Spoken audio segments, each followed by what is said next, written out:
तो चलिए फाइनली आप लोगों के बीच जिस गाना का वेट कर रहे थे, पवन सिंह के गाना सुनना है तो लीजिए आप लोगों के बीच रिलीज कर दिया गया है माँ गायत्री रिकॉर्ड्स यूट्यूब चैनल पर।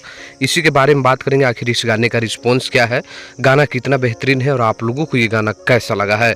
नमस्कार, मैं रविंद्र और आप लोग देख रहे हैं रविंद्रा टाइम्स। नमस्कार, चलिए बात करते हैं। एक गाना सड़िया बुलुकिया जो भोजपुरी के पावर स्टार पवन सिंह का आया है और काफ़ी वेटेड गाना था कि पवन सिंह का गाना नहीं आ रहा है।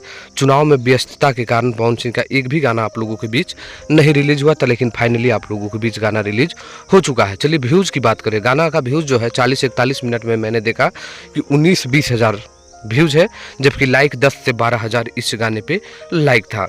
अगर पहले की तुलना करें और अब की तुलना करें तो बहुत ही डाउन है। जी हाँ दोस्तों, भोजपुरी इंडस्ट्री के तमाम कलाकारों का व्यूज डाउन है और ये भी गाना डाउन है। हालांकि गाने की बात करें तो गाना बहुत ही बेहतरीन है और 100 मिलियन का आंकड़ा ये गाना पहुंच सकता है अगर आप लोगों का प्यार मिला तो। आप लोगों ने इस गाने को सुना है, नहीं सुना है तो जाकर माँ गायत्री यूट्यूब चैनल पर सुनिए और सुन ली तो आप लोगों को ये गाना कैसा लगा है कमेंट करिएगा। धन्यवाद।